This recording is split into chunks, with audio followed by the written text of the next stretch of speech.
சபாநாயகர் அப்பாவுக்கு எதிராக அதிமுக கொண்டு வந்த நம்பிக்கையில்லா தீர்மானம் தோல்வி. தீர்மானத்துக்கு 63 பேர் ஆதரவு, 154 பேர் எதிர்ப்பு. பெரும்பாலான நேரங்களில் ஒருதலைபட்சமாக சபாநாயகர் அப்பாவு செயல்படுவதாக எடப்பாடி பழனிசாமி குற்றச்சாட்டு.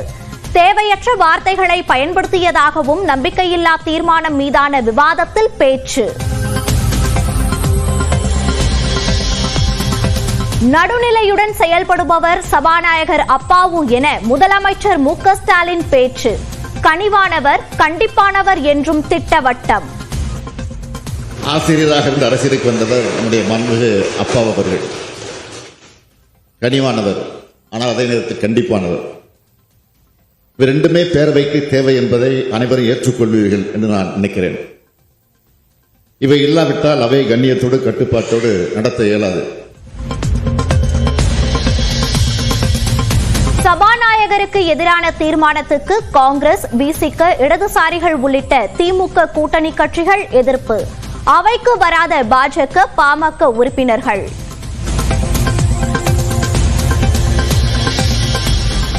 டாஸ்மாகில் 1000 கோடி ரூபாய் முறைகேடு நடைபெற்றதாக கூறி தலைமை அலுவலகத்தை முற்றுகையிட திட்டம். சென்னையில் ராஜரத்தினம் மைதானத்துக்கு வந்த பாஜக நிர்வாகிகள் மற்றும் தொண்டர்கள் கைது.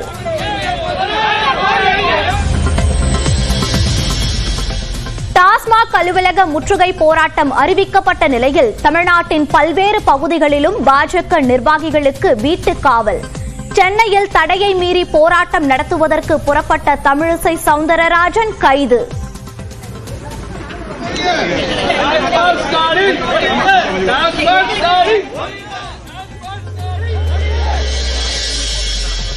டாஸ்மாக் அலுவலக முற்றுகை போராட்டத்துக்கு புறப்பட்ட தமிழ்நாடு பாஜக தலைவர் அண்ணாமலை கைது.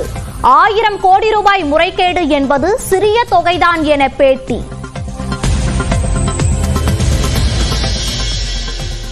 சென்னையில் தலைமைச் செயலகம் முன்பு பாஜகவினர் போராட்டம். கைது செய்து வாகனத்தில் அழைத்து சென்ற காவல்துறையினர். தமிழ்நாடு அரசின் நிதிநிலை அறிக்கையை பாராட்டியதற்கு தேர்தல் கூட்டணி காரணமில்லை. தேமுதிகவின் தேர்தல் அறிக்கையில் இடம்பெற்ற வாக்குறுதிகளை பட்ஜெட்டில் அறிவித்ததால் வரவேற்றதாக தேமுதிக பொதுச் செயலாளர் பிரேமலதா விளக்கம்.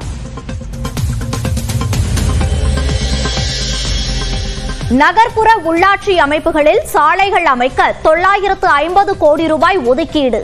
சட்டப்பேரவையில் அமைச்சர் கே.என். நேரு தகவல். தக்காளிக்கு உரிய விலை கிடைக்காததால் அதிருப்தி. பல்லடம் அருகே 2 ஏக்கரில் தக்காளி செடிகளை உழவை செய்து அது அழித்த விவசாயி.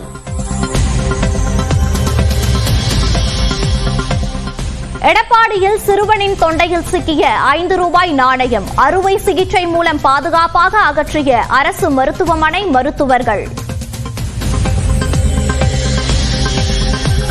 தொகுதி மறுசீரமைப்பு, வாக்காளர் பட்டியல் முறைகேடு உள்ளிட்ட விவகாரங்கள் குறித்து விவாதிக்க கோரும் நோட்டீஸ்கள் நிராகரிப்பு. எதிர்ப்பு தெரிவித்து மாநிலங்களவையிலிருந்து எதிர்க்கட்சிகள் வெளிநடப்பு.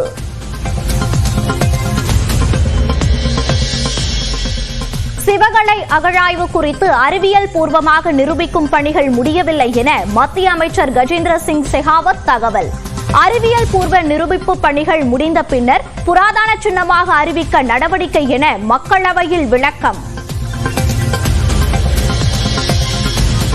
கர்நாடகாவில் 75 கோடி ரூபாய் மதிப்பிலான போதைப் பொருள் கடத்தல். தென்னாப்பிரிக்காவை சேர்ந்த 2 பெண்களை கைது செய்த காவல்துறை. அழகாக நடனமாடும் வகையில் உருவாக்கப்பட்ட ரோபோக்கள். சீன நிறுவனத்தின் தயாரிப்பால் பார்வையாளர்கள் வியப்பு.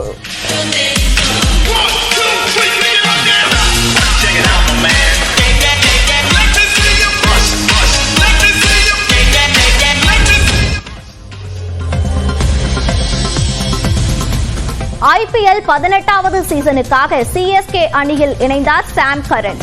வீடியோ வெளியிட்டு வரவேற்ற அணி நிர்வாகம்.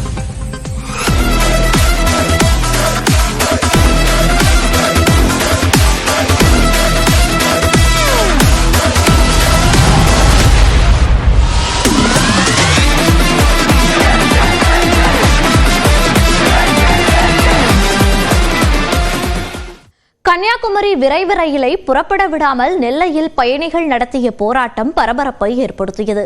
பயணிகள் ரயிலை நிறுத்த காரணம் என்ன என்று இந்த தொகுப்பில் பார்க்கலாம்.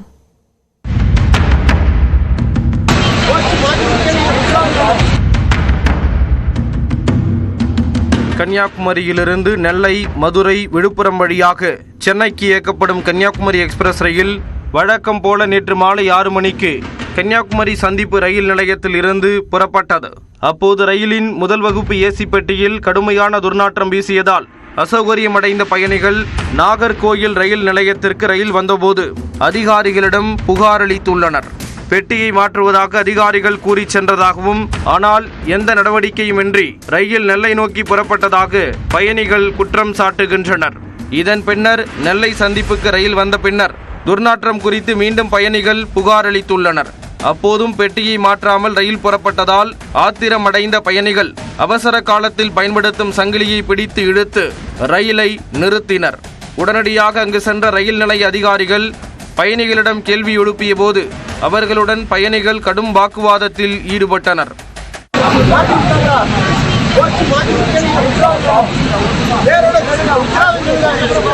ஏசி உள்ள வந்த உடனே பாத்தீங்கன்னா ஒரு வாரம் துர்நாற்றம் வந்துச்சு. என் கூட வந்து பயணியை வந்தாங்க கன்னியாகுமரி, அவங்க வந்து நாகர்கோவில்ல இருந்து டிராவல் பண்ணி வராங்க. அவங்கள்ட்ட வந்து கேட்டேன், வந்த சார் இது எலிச்சத்த வாட மாதிரி இருக்கு அப்படின்னாங்க.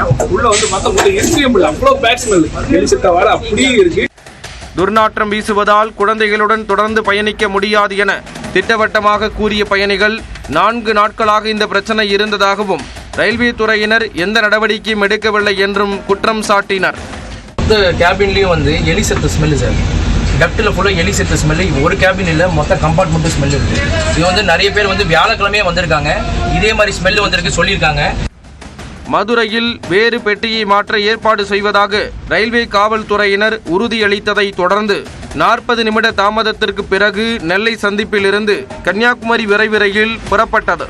ரயில் மதுரை வந்தவுடன் துர்நாற்றம் வீசிய பெட்டி அகற்றப்பட்டு வேறு பெட்டி இணைக்கப்பட்டதால் பயணிகள் நிம்மதியடைந்தனர். ரயில் பெட்டியில் வீசிய துர்நாற்றத்தால் ரயிலையே பயணிகள் சிறைபிடித்த சம்பவம் நெல்லை சந்திப்பில் பரபரப்பை ஏற்படுத்தியது. நடிகர்கள் கட்சி தொடங்குவதால் விசிக கரையாது என அக்கட்சியின் தலைவர் திருமாவளவன் தெரிவித்துள்ளார். திரை கவர்ச்சியாளர்கள், நடிகர்கள் பின்னால் செல்லும் இளைஞர்கள் விசிகவுக்கு தேவையில்லை எனவும் அவர் கூறியுள்ளார். விடுதலை சிறுத்தைகள் கட்சி தேர்தல் ஆணையத்தின் அங்கீகாரத்தை பெற்றதை கொண்டாடக்கூடிய வகையில் விழுப்புரத்தில் விடுதலை சிறுத்தைகள் கட்சி சார்பில் நடைபெற்ற பொதுக்கூட்டத்தில் திமுக கூட்டணி கட்சி தலைவர்கள் பங்கேற்றனர். கூட்டத்தில் உரையாற்றிய விடுதலை சிறுத்தைகள் கட்சியின் தலைவர் திருமாவளவன், தேர்தல் ஆணைய அங்கீகாரம் பெற்றதை விட 1/4 நூற்றாண்டாக கட்சி நடத்துவதே பெரிய வெற்றி என்று பெருமிதம் தெரிவித்தார். நடிகர்கள் கட்சி தொடங்குவதால் விடுதலை சிறுத்தைகள் கட்சி கரைந்து விடாது என்றும் அவர் கூறினார். விஜயகாந்த் அவர்கள் கட்சி தொடங்கிய போது விடுதலை சிறுத்தைகள் தான் பலவீனப்படும் என்று கருத்து சொன்னவர்கள் உண்டு. சினிமா கவர்ச்சியின் மூலமாக இந்த இளைஞர்களை எவராலும் திசை மாற்றிவிட முடியாது, மடை மாற்றிவிட முடியாது என்பதை அப்போதே நான் சொன்னேன். இப்போதும் அதை சொல்கிறார்கள். நடிகர் ஒருவர் கட்சி தொடங்கிவிட்டார், இந்த இளைஞர்கள் எல்லாம் அந்த பக்கம் ஆட்டு மந்தைகளை போல் திரும்புவார்கள். ஒரு நடிகரின் பின்னால் இளைஞர்கள் அப்படி திரும்புவார்கள் என்றால் அந்த இளைஞர்கள் திருமாவளவனுக்கு தேவையில்லை. 2026 தேர்தலில் திமுக கூட்டணியில் கூடுதலான தொகுதிகளை கேட்போம் என்றும் அதற்காக அணி மாற மாட்டோம் என்றும் திருமாவளவன் குறிப்பிட்டார். முன்னதாக பேசிய மதிமுக பொதுச் செயலாளர் வைகோ 2015ஆம் ஆண்டு தன்னுடைய சொந்த ஊரான நெல்லை மாவட்டம் கலிங்கப்பட்டியில் டாஸ்மாக் கடை திறப்புக்கு எதிராக போராட்டத்தில் துப்பாக்கிச் சூட்டுக்கு காவல்துறை தயாரான போது திருமாவளவன் தனக்கு ஆதரவாக நின்றதாக நினைவு கூர்ந்தார். ஒரு ஆபத்து வந்தபோது அதை தடுப்பதற்கு ஓடி வந்த திருமாவளவன் அவர்களுக்கு விழா நடக்கிற போது அதிலே பங்கெடுக்காமல் நான் இருந்து என்ன பயன்? அதனால் தான் நான் ஓடோடி வந்தேன். அமைச்சர் பொன்முடி பேசுகையில் கட்சிக்கு சின்னத்தை பெறுவது எளிதான காரியம் இல்லை என்றும் அதை திருமாவளவன் பெற்றுவிட்டதாகவும் பாராட்டினார். அந்த சின்னம் கிடைப்பது மிகப்பெரிய விஷயம். எல்லாமே முதல்ல சுயேட்சையா இருந்து அப்புறம் தான் அங்கீகாரமாயிருக்கு. உதயசூரியன் சின்னமே அப்படிதான். இதற்கு பிறகு பேசிய காங்கிரஸ் கட்சியின் மூத்த தலைவர் பீட்டர் அல்போன்ஸ், மார்க்கெட் போன நடிகர் முதலமைச்சராக விரும்புவதாக நடிகர் விஜயை மறைமுகமாக விமர்சித்தார். மத அரசியலை எதிர்த்து மேலும் வலுவாக களமாட வேண்டிய தேவை எழுந்திருப்பதாக மார்க்சிஸ்ட் கம்யூனிஸ்ட் கட்சியின் மாநில செயலாளர் சண்முகம் கூறினார். விருப்ப அரசியலுக்கு எதிராக, மதவெறி அரசியலுக்கு எதிராக மதச்சார்பற்ற சக்திகளுடைய ஒற்றுமை மேலும் மேலும் வலுப்பட வேண்டிய தேவை என்பது இன்றைக்கு நாட்டிலே இருக்கிறது. இந்திய கம்யூனிஸ்ட் கட்சியின் மாநில செயலாளர் முத்தரசன் பேசுகையில் பாசிசம் தான் நிரந்தர எதிரி என்பதை திருமாவளவன் புரிந்து வைத்திருப்பதாக குறிப்பிட்டார். சில மேடைகளில் பேசுகிறார்கள், அரசியலில் நிரந்தர நண்பரும் இல்லை, நிரந்தர எதிரியும் இல்லை என்று சிலர் பேசுகிறார்கள். அந்த கருத்து உடன்பாடான கருத்து அல்ல. நிரந்தர எதிரி உண்டு. அந்த நிரந்தர எதிரி யார் என்று சொன்னால் வகுப்புவாதம் தான் நிரந்தர எதிரி, RSS தான் நிரந்தர எதிரி. பிறகு இதேபோல திருவண்ணாமலையிலும் கூட்டம் நடத்தப்படும் என்றும் திருமாவளவன் அறிவித்தார்.